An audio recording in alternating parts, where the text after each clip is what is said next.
Bonjour, voici l'info CEMA TV en bref. C'est jeudi matin en conférence de presse que plusieurs intervenants étaient enthousiastes à présenter un projet d'envergure destiné à des écoles de la région pour se connecter à l'environnement. Voici le reportage de Mario Lacombe. Jeudi passé, au pavillon Richelieu du magnifique parc Saint-Nicolas, la Fondation Richelieu, en collaboration avec Desjardins, la MRC de Montmagny et la MRC de Lillet et Arbre Évolution, nous présentait son projet Classe verte et serre agro-pédagogique pour 6 écoles des MRC de Lillet et de Montmagny. Grâce au soutien financier principal de Desjardins, partenaire officiel du projet, le Fonds Jeunesse, Environnement et Innovation s'associe à Arbre Évolution, à la Fondation Richelieu ainsi qu'au MRC Montmagny et Lillet en offrant à 6 écoles des MRC de Montmagny la chance d'acquérir non seulement des infrastructures vertes telles qu'une serre agro-pédagogique ou une classe verte, mais également des ateliers ludiques afin de développer leurs compétences en matière d'éducation éco-environnementale. Écoutons Simon Côté, directeur général de Arbre Évolution. C'est un projet d'éco-éducation qui se trouve à fournir des serres dans les écoles ainsi que des classes vertes dans les écoles, des classes extérieures, du mobilier à l'extérieur, tableaux, etc. Donc c'est vraiment un projet d'infrastructure et d'éco-éducation. Donc jusqu'à 6 infrastructures, donc 4, même 5 cet automne, puis une autre classe verte aussi l'an prochain. Donc en termes d'infrastructure, on a 6 infrastructures qui viennent avec des ateliers, 5 ateliers par année pendant 3 ans. Donc on est à plusieurs centaines d'ateliers là, au terme du projet. C'est un projet sur 3 ans.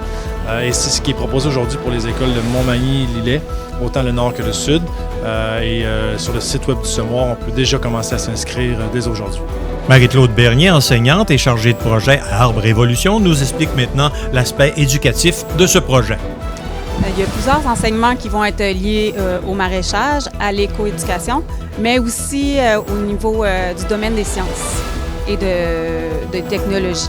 Donc, évidemment, la base des serres agro-pédagogiques, c'est de concevoir un environnement qui est en fait une notion essentielle en sciences.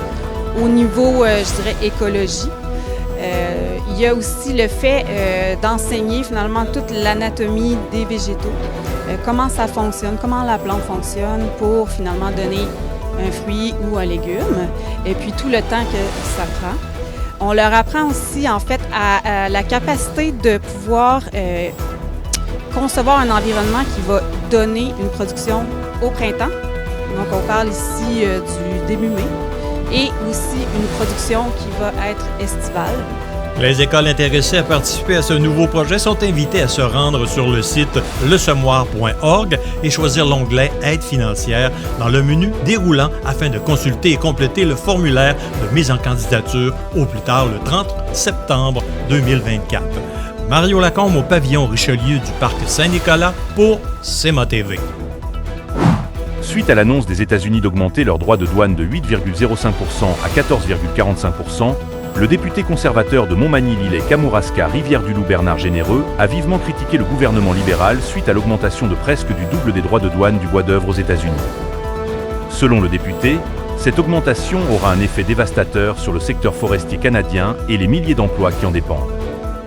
Le Centre intégré de santé et de services sociaux de Chaudière-Appalaches et la Fondation Santé Beau-Sept-Chemins ont inauguré le 28 juin dernier un parc dédié au personnel soignant à l'hôpital de Saint-Georges. Ce nouvel espace, situé dans l'ancienne cour du monastère des Sœurs Augustines, vise à honorer l'engagement du personnel de santé envers la population de Beau-Sept-Chemins. Une vaste initiative régionale visant à lutter contre les espèces envahissantes voit le jour au bassin Laurent. Grâce à une entente sectorielle de développement de plus de 1,2 million de dollars, les acteurs locaux se mobilisent pour contrôler l'herbe à poux et élaborer un plan d'action multi-espèces, tout en poursuivant leurs efforts contre la berce du Caucase, la berce spondyle et le roseau commun. Cette entente, annoncée le 11 juillet 2024 à Rimouski, rassemble une multitude de partenaires. Au sport, l'équipe du décor Mercier de la Ligue de hockey Côte-Sud est heureuse d'accueillir Jeff Dufour comme nouvel entraîneur-chef. Celui-ci a fait ses débuts comme entraîneur de hockey mineur double lettre en 2003. Il a progressé ensuite au niveau junior 2A, dont il a été entraîneur-chef pendant 3 ans. Pendant cette période, M. Dufour a vu ses équipes se rendre en finale à 2 reprises sur les 3 années. Pour d'autres nouvelles, visitez le cmatv.ca ou suivez le fil Twitter X de CMATV.